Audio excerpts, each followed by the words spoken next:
Revision को लेके polity में पहला चैप्टर है संवैधानिक विकास को लेके, इसमें भी जो इम्पोर्टेंट है बस वही करते चलेंगे। जैसा कि ईस्ट इंडिया कंपनी पहली बार कंपनी थी और किसके द्वारा, तो 16वीं सदी में 16वीं सदी में बना था, महारानी एलिजाबेथ प्रथम के माध्यम से बना था। ठीक है। और उसके बाद अंग्रेज साम्राज्य की नींव कब पड़ी थी, प्लासी के युद्ध के समय में, प्लासी में के युद्ध के समय में अंग्रेजी साम्राज्य की नींव पड़ी थी। ऐसे ही पढ़ते चलेंगे। फिर इसके बाद इम्पोर्टेंट आता है नेक्स्ट, बक्सर का युद्ध 1764 में हुआ था। और जब बक्सर के युद्ध के बाद जब संधि की गई थी तो किसके माध्यम से की गई थी, मुग़ल बादशाह कौन थे उस समय, शाह आलम द्वितीय थे। ठीक है। अब क्या है कि यहाँ पे ध्यान देना है कि जब अंग्रेज़ों को दीवानी मिल गई, प्रशासन करने की शक्तियाँ मिल गई, तो उन्हें एक कानून चाहिए था जिसके माध्यम से वो बंगाल में सही ढंग से शासन प्रशासन को चला सकें, जिसको लेके रेगुलेटिंग एक्ट 1773 पारित किया गया। ठीक है। और किसने प्रस्तुत किया था, लॉर्ड फ्रेडरिक नॉर्थ ने इसको प्रस्तुत किया था। ठीक है। और उस समय के भारत के जो गवर्नर जनरल थे, जो कि प्रथम गवर्नर जनरल थे, याद रखना, पहले जो गवर्नर थे वो कौन थे, लॉर्ड कैनिंग थे। ठीक है। उसके बाद प्रथम गवर्नर जनरल, वो गवर्नर थे, प्रथम गवर्नर जनरल जो थे भारतीय क्षेत्र के, वॉरेन हेस्टिंग्स थे। ठीक है।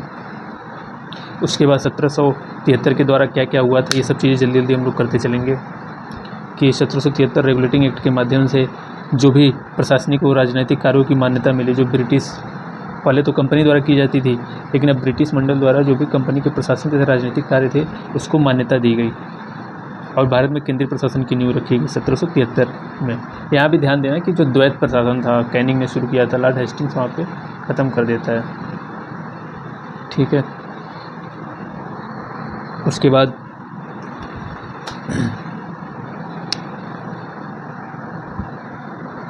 नेक्स्ट है कि इसके माध्यम से एक सुप्रीम कोर्ट की स्थापना की गई। यहाँ ध्यान देना, सुप्रीम कोर्ट की स्थापना की गई थी, कहाँ पे किया गया था, स्थान कोलकाता में। इसमें न्यायाधीशों की संख्या क्या थी, मुख्य न्यायाधीश और 3 अपर न्यायाधीश। इसके पहले प्रथम मुख्य न्यायाधीश कौन थे, एलिजा इम्पे थे। और इसके जो विरुद्ध जो अपील की जा सकती थी, वो प्रिवी काउंसिल में की जाती थी, जो कि कहाँ था, इंग्लैंड में था। प्रिवी काउंसिल कहाँ था, इंग्लैंड में था। ठीक है।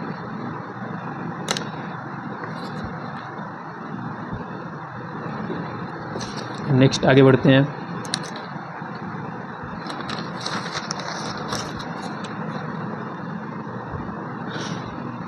पिट्स इंडिया एक्ट, देखो इंपॉर्टेंट जो भी पॉइंट है वही बस पढ़ते चलेंगे, जो कि एग्जाम में हमेशा रिपीट होते हैं या आते हैं। पूरा डिटेल में नहीं पढ़ेंगे, डिटेल में पढ़ेंगे तो बहुत टाइम लगेगा। हर टॉपिक के कुछ ही 1 या 2 ऐसा इंपॉर्टेंट होगा जो कि पढ़ा जाता है, बाकी सब रिपीटेड होते हैं। तो बस जो रिपीट होगा वही पढ़ेंगे हम लोग। पिट्स इंडिया एक्ट क्या हुआ था, कब आया था, और इसके माध्यम से एक डिपार्टमेंट बनाया गया था, बोर्ड ऑफ कंट्रोल। और 17 याद रखना, कोर्ट ऑफ डायरेक्टर था, जो पिट्स इंडिया एक्ट से पहले था वो कोर्ट ऑफ डायरेक्टर था रेगुलेटिंग एक्ट में। अब क्या होता है, बोर्ड ऑफ कंट्रोल आ गया। देखो नाम से पता चल रहा है कंट्रोल है, तो कंट्रोल है, तो इसके माध्यम से जो भी सैन्य कार्य थे, दीवानी का, वो सब चीज़ें इसको दे दी गई। और जो डायरेक्टर के पास था वो सब व्यापारिक कार्य उसको दे दिया गया था, डायरेक्टर को, कि भाई तुम व्यापारिक कार्य करो। और सारे जो राजनीतिक कार्य थे वो और सब चीज़ें कार्य थे उसको बोर्ड ऑफ कंट्रोल को दे दिया गया। ठीक है, याद रखना है। और याद रखना जो पिट्स इंडिया एक्ट है वो किसके नाम पे लाया गया था, विलियम पिट। और काफ़ी ये युवा पीएम थे उस समय, इंग्लैंड के काफ़ी युवा पीएम थे, अब तक के भी काफ़ी युवा पीएम रहे हैं, याद रखना यहाँ पे। और 1784 के पिट्स इंडिया एक्ट में क्या बना था, 2 बॉडी बनी थी, बोर्ड ऑफ कंट्रोल और court of director. Court of director तो पहले से था, बोर्ड ऑफ कंट्रोल बना था, याद रखना, बस इतना याद रखना है। उसके बाद आगे बढ़ते हैं। हाँ, ये भी याद रख सकते हैं कि जो बोर्ड ऑफ कंट्रोल है उसमें कितने सदस्य थे, 6 सदस्य थे। कितने सदस्य थे, 6 सदस्य थे। और देखो इसमें 2 बॉडी है, 2 बॉडी के माध्यम से शासन किया जा रहा है, तो इसे द्वैत शासन व्यवस्था भी कहा जाएगा, द्वैत शासन व्यवस्था भी कहा जाएगा। ठीक है।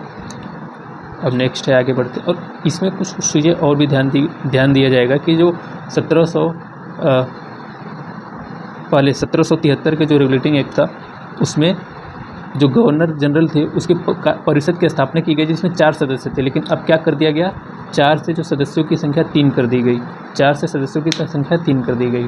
ठीक है। देखो 1793 का चार्टर एक्ट आया था, इसमें काफ़ी ज़्यादा सुधार हुआ था, ये काफ़ी इंपॉर्टेंट है। इसमें पहली बार जो भी व्यापारिक अधिकार थे कंपनी के वो 20 वर्षों के लिए बढ़ाया गया, 20 वर्षों के लिए बढ़ाया गया। इसके पीछे का बैकग्राउंड जान लो कि उस समय की जो आर्थिक स्थिति थी, इंग्लैंड जो ब्रिटेन उपनिवेश था वो उपनिवेशिक राज्यों में काफ़ी ज़्यादा युद्धों में लगा हुआ था, काफ़ी युद्ध लड़ रहे थे। वो अमेरिकी क्रांति के बारे में सुना होगा, वो भी इंग्लैंड ही था। फिर फ्रांस उपनिवेश से भी काफ़ी ज़्यादा युद्ध हो रहे थे, तो इसकी जो आर्थिक स्थिति खराब हो चुकी थी। अब ईस्ट इंडिया कंपनी अकेले भारत में शासन कर रहा था, तो ईस्ट इंडिया कंपनी पर नियंत्रण करने के लिए, अन्य व्यापारियों को एक तरीके से मौका देने के लिए, एक तरीके से कंट्रोल जमाने के लिए कि हमें भी ज़्यादा फ़ायदा चाहिए भारत से, तो इसने 1793 का एक्ट लाया और ये 20 वर्षों के लिए था। और इसको आगे हम लोग पढ़ेंगे किस तरीके से बढ़ाया गया। ठीक है, 20 वर्षों के लिए किया गया। अब क्या था कि इस पर आर्थिक ज़्यादा बोझ बढ़ गया था, तो जो भी वेतन थे वो भारतीय राजस्व से दिए जाने लगे। जो भी उनके वेतन थे वो भारतीय राजस्व दिए जाने, ये काफ़ी इंपॉर्टेंट है, याद रखना है। ठीक है, और इसके माध्यम से नगर निगम का जो गठन, जो म्यूनसिपालिटीज़ होती हैं आज के समय भी हैं, तो वो कहाँ पे, मद्रास, कलकत्ता, बम्बई, क्योंकि ये जाहिर सी बात है, जो भी उनके केंद्रीय एरिया हैं, जो सेंटर एरिया है, उधर ही ये अपना कुछ भी चीज़ें अप्लाई करेंगे। तो वहाँ पे जो नगर निगम का गठन किया गया, कहाँ पे, मद्रास, कलकत्ता, बम्बई में किया गया था। अब देखो सीधे आते हैं 1813 के एक्ट में। इसमें क्या था, अब इस पर और ज़्यादा कंट्रोल बनाने के लिए कदम उठाए। अब देखो यहाँ पे सर्वप्रथम भारतीय प्रदेशों पे क्राउन की प्रभुसत्ता का दावा किया गया था। क्राउन का ये क्षेत्र है, कंपनी का नहीं है, क्राउन का है। उसके बाद अब धीरे धीरे और भी कई सारे रीजन थे, उसके बारे में हम एक्सप्लेन करके नहीं बताएंगे क्योंकि टाइम कम है, और इस पर जो भी पॉइंट है बस पॉइंट फॉर्म में याद करते चलेंगे, एक रिवीजन फॉर्म में। पेट के एग्ज़ाम आने वाले और भी कई सारे वनडे एग्ज़ाम के लिए काफ़ी ज़्यादा इंपॉर्टेंट यूज़ होगा ये। तो 1 लाख रुपए दिए गए शिक्षा के प्रसार के लिए। भारत के जो निवासी थे उनमें साहित्य विज्ञान प्रसार के लिए 1 लाख रुपए का प्रावधान किया गया। मिला तो नहीं था, लेकिन प्रावधान किया गया था। ठीक है, नेक्स्ट है, हाँ, यहाँ पे 1813 में काफ़ी ज़्यादा सुधार किए गए, जैसे कि प्रभुसत्ता का दावा किया गया था।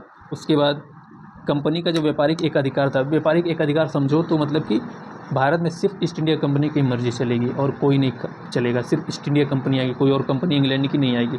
तो जो व्यापारिक एकाधिकार था उसको समाप्त कर दिया गया। सिर्फ कंपनी का व्यापारिक अधिकार समाप्त कर दिया गया 1813 में। सिर्फ 2 चीज़ों पर एकाधिकार को जारी किया गया, जो कि बाद में 20 साल बाद समाप्त कर दिया जाएगा। क्या, चाय और चीनी के व्यापार पे एक अधिकार को बने रहा गया। चाय और चीनी का जो व्यापार था उसको रहने दिया गया, और बाकी जो व्यापार एकाधिकार था उसे समाप्त कर दिया गया। ठीक है, और ये भी है कि देखो जो मशीनरी थी उसको भी ईसाई धर्म के प्रचार प्रसार की सुविधा दी गई कि आओ तुम हमारे देश में ईसाई का प्रचार प्रसार करो।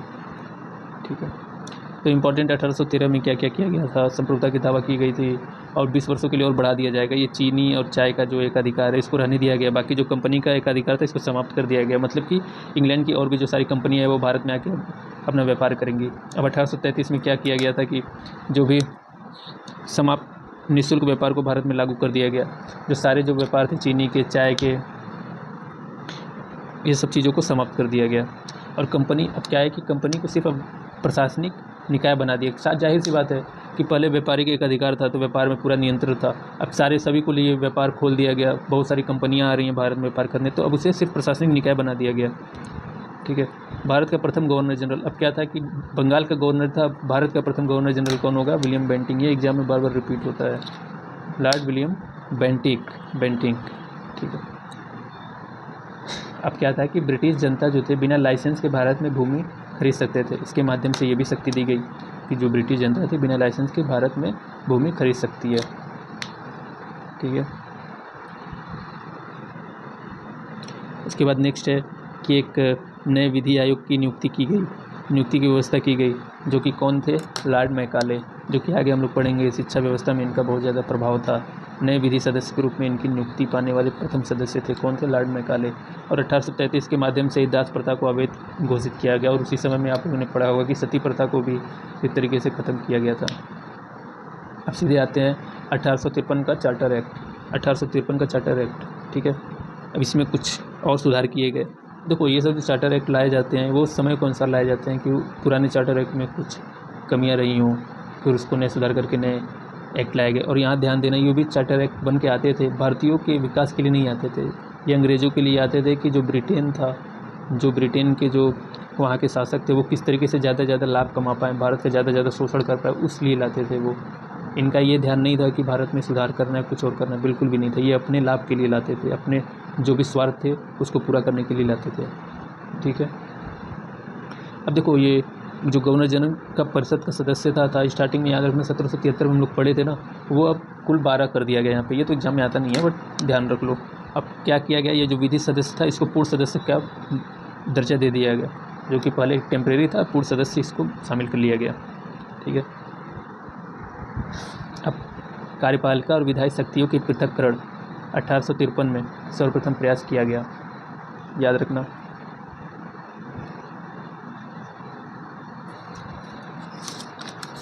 इसके बाद 1853 में और क्या क्या किया गया था वो देख लो।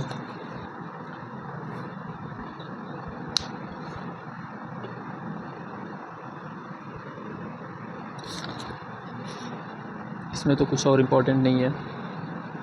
अब आते हैं 1858 में। जब 1857 की क्रांति हो गई थी तो 1858 में काफ़ी ज़्यादा सुधार किया गया था। तो इसमें क्या किया गया था, जाहिर सी बात है उस समय की जो क्वीन एलिजाबेथ थी उन्होंने काफ़ी ज़्यादा सुधार किया गया। क्वीन एलिजाबेथ नहीं, क्वीन विक्टोरिया थी, उन्होंने साइन किया था उस समय। ठीक है। तो अब क्या था कि जो भी कोर्ट ऑफ डायरेक्टर था, बोर्ड ऑफ कंट्रोल था, उसको हटा दिया गया। उसकी जगह क्या लाया गया, भारत के राज्य सचिव या मुख्य राज्य सचिव लाया गया। और इसमें ये तो प्रमुख होता था, अध्यक्ष होता था, लेकिन इसके जो सदस्य होते थे ये 15 सदस्य थे। 15 सदस्य थे, एक तरीके से कैबिनेट मिनिस्ट्री जानते हो उसी तरीके से था। ये 15 सदस्य थे, जिसमें ब्रिटिश क्राउन के 8 सदस्य थे, डायरेक्टर के 7 सदस्य थे। ये इतना नहीं जाना, बट 15 सदस्य थे, याद रखना। मुख्य राज्य सचिव बना और बोर्ड ऑफ कंट्रोल और कोर्ट ऑफ डायरेक्टर को समाप्त कर दिया गया। जैसे कि यहाँ देख सकते हो, समाप्त कर दिया गया। जो पिट्स इंडिया के माध्यम से लाया गया था, दोहरी शासन व्यवस्था को समाप्त कर दिया गया। ठीक है। और भारत के जो देशी राजाओं के ब्रिटिश राज से सीधे संबंध स्थापित कर दिए गए, सीधे संबंध। और ये भी याद रखना, जो भी कंपनी था, कंपनी की जो शासन थी वो समाप्त हो गई। अब सीधे ये ब्रिटिश क्राउन के हाथ में आ गई। अब ब्रिटिश क्राउन के नाम से सरकार चलने लगी यहाँ की, भारत की। जो भारत पे कंट्रोल था, हमारे देश पे कंट्रोल था उस समय, वो सीधे ब्रिटिश कंट्रोल पे आ गया। क्योंकि पहले जो ईस्ट इंडिया कंपनी के माध्यम से हो रहा था, सीधे ब्रिटिश सरकार चलाएगी। इसीलिए अब सीधे आ जाएगा गवर्नमेंट ऑफ इंडिया एक्ट 1858। नाम भी देख सकते हो, चेंज हो जाता है वहाँ पे। अब राजाओं से ब्रिटिश राज से सीधे संबंध हो गए।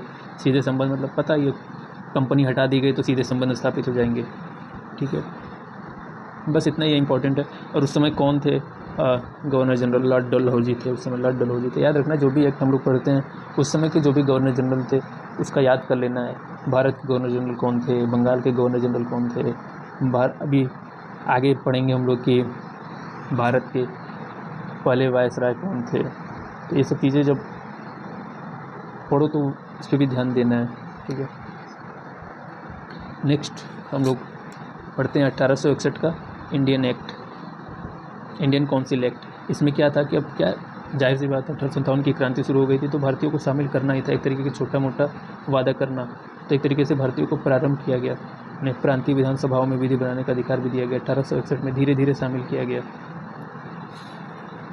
ठीक है, ये एग्जाम में आएगा, प्रथम बार इनको शामिल किया गया, बस ये याद रखना।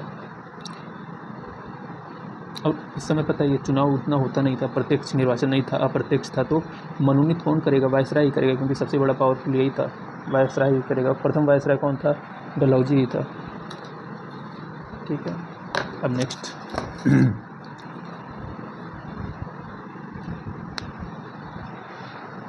1892 का इंडियन काउंसिल एक्ट। अब इसमें धीरे धीरे और सुधार होगा। गैर सरकारी सदस्यों के अप्रत्यक्ष चुनाव की शुरुआत किस अधिनियम द्वारा की गई। अब देखो यहाँ पे पहले क्या था कि सरकार जो मनोनीत करती थी, मनोनीत मतलब कि गवर्नर जनरल जो था अपने नाम से कोई भी नाम डाल दिया वहाँ पे। बट अब क्या था, अप्रत्यक्ष चुनाव शुरू किया गया गैर सरकारी सदस्यों का। अप्रत्यक्ष चुनाव मतलब कि अब गवर्नर जनरल नहीं करेगा, गवर्नर जनरल के अंदर में जो भी सदस्य हैं प्रत्यक्ष रूप से चुने गए हैं वो सब करेंगे। ठीक है, अब इसमें धीरे धीरे भारतीयों के लिए धीरे धीरे छूट दी जाती है कि पहली बार जब इसमें बहस करने और प्रश्न पूछने का अधिकार दिया गया, लेकिन मत देने का अधिकार नहीं दिया गया। अमूमन जैसे हम लोग देखें संसद में कोई भी सदस्य खड़े होकर प्रश्न पूछता है, बहस करता है, तो उसी तरीके से उस समय में तत्कालीन रूप से प्रश्न पूछने और बहस करने का अधिकार दिया गया, लेकिन वोट देने का अधिकार, मत देने का अधिकार नहीं दिया गया। ये याद रखना, ये बहुत इंपॉर्टेंट है, ये एग्जाम में आता है। अब जाहिर सी बात है, प्रश्न पूछने का अधिकार दोगे, वहाँ पे ब्रिटिश कंट्रोल बहुत से लोग बैठे रहेंगे, तो पूरक प्रश्न पूछने का अधिकार नहीं दिया गया। मतलब कि अगर हम प्रश्न पूछते हैं तो उसका उत्तर दे दिया किसी ने, सदस्य ने, तो उस उत्तर को लेके हम फिर से काउंटर क्वेश्चन नहीं कर सकते हैं। तो पूरक प्रश्न पूछने का अधिकार नहीं था यहाँ पर। ठीक है,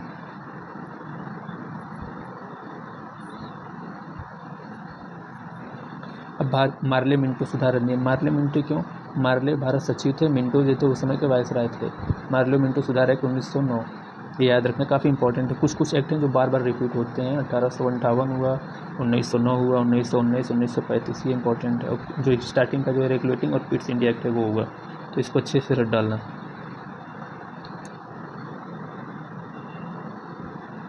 ठीक है। 1909 में क्या हुआ था, नरम दल को संतुष्ट करने के लिए लाया गया था ये 1909 में। टाइमलाइन देखते चलना तो और चीज़ें आसान हो जाएंगी। ठीक है। और इसमें क्या था, सदस्यों की संख्या बहुत ज़्यादा बढ़ा दी गई, सदस्यों की संख्या बहुत ज़्यादा बढ़ा दी गई। और इसमें क्या था, अभी तक अप्रत्यक्ष मतदान था, इसमें पहली बार प्रत्यक्ष मतदान लाया गया था। सब लोगों ने पढ़ा होगा कि सांप्रदायिक चुनाव, सांप्रदायिक इलेक्शन वगैरह, तो इसमें पहली बार लाया गया था। ठीक है, जैसा कि आगे हम लोग पढ़ेंगे।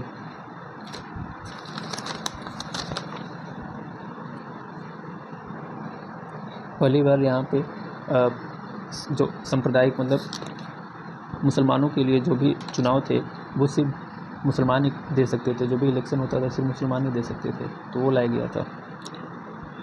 अब यहाँ पे देखो, जो कि हम 1891 में जो पढ़े थे, बजट पे बहस करना, प्रश्न पूछने का, वो तो हो गया था, लेकिन पूरा प्रश्न पूछने का अधिकार यहाँ दिया गया था, तो याद रखना। और देखो अलग अलग लोगों ने क्या क्या बोला, ये तो नहीं आएगा, जो आएगा वही बस हम पढ़ा रहे हैं। देखो, सांप्रदायिक प्रतिनिधित्व प्रणाली की शुरुआत की गई थी, ये हर साल एग्जाम में आता है, ये वनडे एग्जाम में तो हर साल फिक्स आता है, मुसलमानों के लिए किया गया था। ठीक है, अभी आगे देखना इसमें और ज़्यादा क्या क्या चीज़ें जुड़ती जाएंगी। बस यही मुसलमानों के लिए किया गया था मार्ले मिनटों में, बस ये इंपॉर्टेंट रखना। और ये इंपॉर्टेंट है कि पूरक प्रश्न पूछता है, बस बाकी ये सब चीज़ें और उतना नहीं आता, एग्जाम में आएगा नहीं। कब लागू हुआ था, 1910 में लागू हुआ था बस। अब क्या आता है, मॉन्टेग्यू चेम्सफोर्ड सुधार एक्ट। मॉन्टेग्यू चेम्सफोर्ड सुधार एक्ट 1919, ये क्या था कि मॉन्टेग्यू तो कौन थे, मॉन्टेग्यू सचिव थे और चेम्सफोर्ड कौन थे, वायसरॉय। ये याद रखना कि जो सामने वाला, जो आगे वाला होता है वो हमेशा वो क्या होता है, सचिव होता है, और ये लास्ट वाला क्या होता है, वायसराय होता है, ये याद रखना। ठीक है। अब देखो यहाँ पे पहली बार देश में द्विसदनीय व्यवस्था, प्रत्येक निर्वाचन की व्यवस्था की गई। अभी प्रत्यक्ष निर्वाचन की व्यवस्था की शुरुआत कर दी गई थी, अब फिर से द्विसदनीय व्यवस्था की सुधार की गई, द्विसदनीय व्यवस्था लाई गई। द्विसदनीय व्यवस्था मतलब कि 2 सदन होते थे, 2 सदन, जैसे हम लोग आज के समय में देखते हैं ना, लोकसभा राज्यसभा, वैसे 2 सदनीय व्यवस्था का सुधार यहाँ पे किया गया। देखो यहाँ पे राज्य परिषद, जैसे राज्यसभा हम लोग का होता है केंद्रीय विधानसभा, ठीक है, जैसे लोकसभा, वैसे द्विसदनीय व्यवस्था पहली बार लाई गई थी, याद रखना। अब देखो यहाँ पे भारत में काफ़ी ज़्यादा विरोध हो रहा था, उसको लेके अब हम लोगों ने कब पढ़ा था कि भारतीयों को वेतन, जो भारत में काम कर रहे हैं उनका वेतन भारत से दिया जाना फिक्स हो गया था ना 1793 में। लेकिन अब देखो यहाँ पे जो वेतन था ब्रिटिश राजकोष से दिए जाने का प्रबंधन किया गया। भारत सचिव के अधिकारों में कटौती गई और इसका वेतन क्या किया गया, ब्रिटिश राजकोष से दिए जाने की बात की गई, याद रखना। अब देखो 1909 में जो मुसलमानों के लिए शुरू किया गया था, अब किसके लिए फिर से शुरू किया गया, अब फिर से शुरू किया गया सिख के लिए, फिर यूरोपियन के लिए, एंग्लो इंडियन के लिए, भारतीय ईसाइयों के लिए, इनके लिए भी शुरू किया गया, ये याद रखना, उनके लिए भी ये चीज़ें शुरू की गई। नेक्स्ट है, हाँ, लोक सेवा आयोग के स्थापित करने का विचार किस आयोग में की गई, ली आयोग में की गई, ली आयोग में की गई। ठीक है। अब ये सब चीज़ें हम लोग 1909 में काफ़ी चीज़ें आई, वो भी ध्यान देना है कि याद रखना, गोल में सम्मेलन वगैरह वो सब चीज़ें हुई थी। तो उन सब चीज़ों का सुधार करने का क्या रीज़न था कि भारत में काफ़ी ज़्यादा आंदोलन हो रहे थे, तो वो सब चीज़ें, गोल में सम्मेलन हुए थे और भी कई चीज़ें हुई थी। तो गोल में सम्मेलन में ये निर्णय लिया गया कि जो हम लोग सांप्रदायिक चुनाव करवा रहे हैं, सांप्रदायिक प्रतिनिधित्व वाला चीज़ें कर रहे हैं, जैसे मुसलमानों के लिए इन सब, तो दलितों के लिए भी किया जाए कि दलित भी सिर्फ अपने कम्युनिटी से चुने जाएंगे, अपनी कम्युनिटी के लोग उसको वोट देंगे, वैसे चीज़ें। तो इस पर गांधी जी बहुत नाराज़ हुए कि हमारा समाज कई टुकड़ों में बट जाएगा, जो हमारा भारतीय संस्कृति है फिर से कई चीज़ों में बट जाएगा। तो उसको लेके गांधी इरविन समझौता हुआ द्वितीय गोलमेज में शामिल होने के लिए। लेकिन फिर उसके बाद क्या हुआ, कम्युनल अवार्ड हुआ। कम्युनल अवार्ड क्या था कि इसमें कहा गया कि जो दलित है उसके लिए भी एक सांप्रदायिक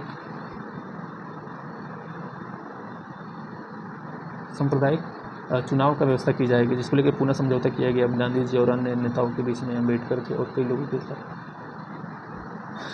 कि फिर आता है गवर्नमेंट ऑफ इंडिया एक्ट 1935 आया था, ये काफ़ी इंपॉर्टेंट है, ये ध्यान देना।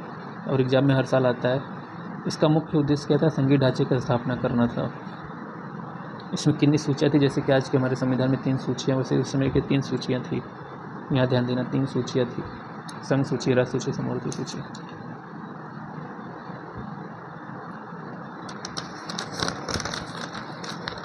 नेक्स्ट है, और जैसे कि आज के समय में हम लोग पढ़ते हैं ना, अवशिष्ट शक्तियाँ गवर्नर जनरल को दी गई थी।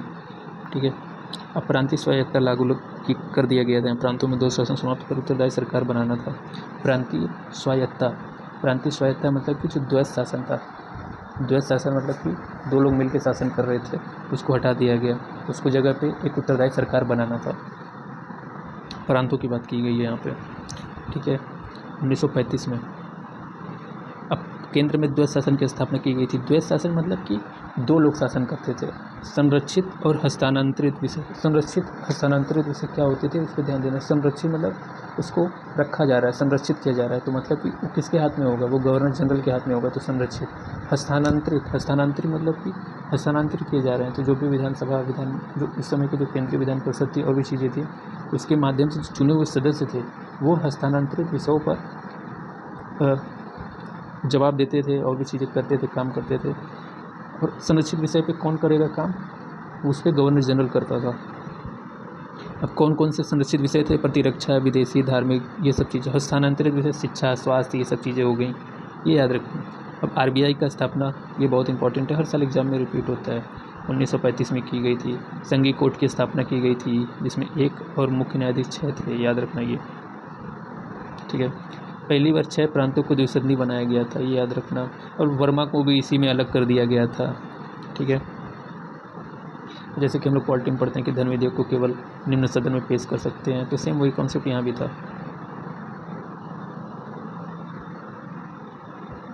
लेकिन यहाँ पे एक चीज़ ध्यान देना कि धन विधेयक निम्न सदन में पेश तो किए जा सकते हैं, लेकिन जो ऊपरी सदन था उसको भी संशोधन करने की शक्ति दी गई थी या अस्वीकार करने की शक्ति दी गई थी। जैसा कि हम लोग पढ़ते हैं ना, हमारे लोकसभा में धन विधेयक आता है, राज्यसभा में जाता है, तो राज्यसभा में ज़्यादा दिन तक नहीं रहता, 14 दिन के बाद फिर से वापस भेजना पड़ता है। अगर नहीं भेजेगा तो पारित मान लिया जाएगा।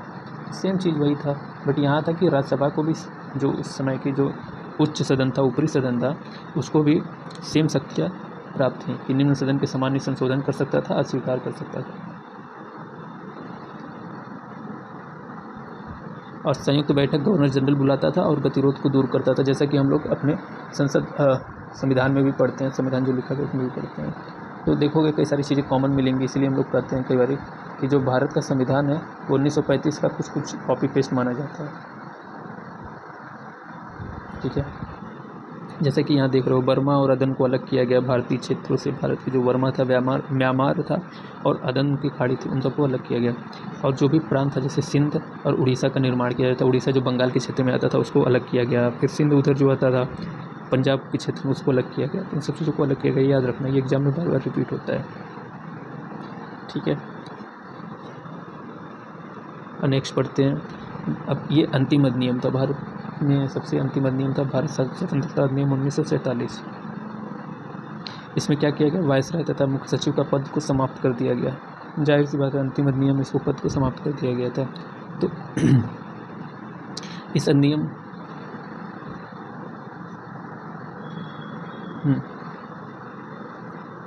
और इस अधिनियम के माध्यम से भारत का विभाजन भी कर दिया गया। भारत और पाकिस्तान को बना दिया गया। कब बनाया गया था? भारतीय स्वतंत्रता अधिनियम 1947 में बनाया गया था। और जो शाही उपाधि से भारत का सम्राट शब्द समाप्त कर दिया गया। जो शाही भारत का सम्राट यूज होता था, क्योंकि अब भारत से जो भी है इंग्लैंड का कंट्रोल को समाप्त कर दिया गया, तो जाहिर सी बात ये सब चीज़ें समाप्त कर दी जाएंगी। और एक कब किस योजना में बोला गया था? माउंटेन योजना में, जो कि भारत स्वतंत्रता अधिनियम में लागू हुआ था। ठीक है। और ये देखो, ये एग्ज़ाम में आ चुका है ये कि जो रियासत के राजा थे वो भारत पाकिस्तान में शामिल होने से छूट दी गई थी। राजा को विलय के लिए कितनी समय सीमा का निर्धारण किया गया था? समय सीमा का निर्धारण नहीं किया गया था, याद रखना, समय सीमा का निर्धारण नहीं किया गया था। समय सीमा का निर्धारण नहीं किया गया था। ठीक है। ये जो भी था ये काफ़ी स्पीड में था, काफ़ी इंपॉर्टेंट, जो भी इंपॉर्टेंट है वो हमने बताया। ज़्यादा उतना नहीं था, बस इंपॉर्टेंट जो था बस वही हमने बताया।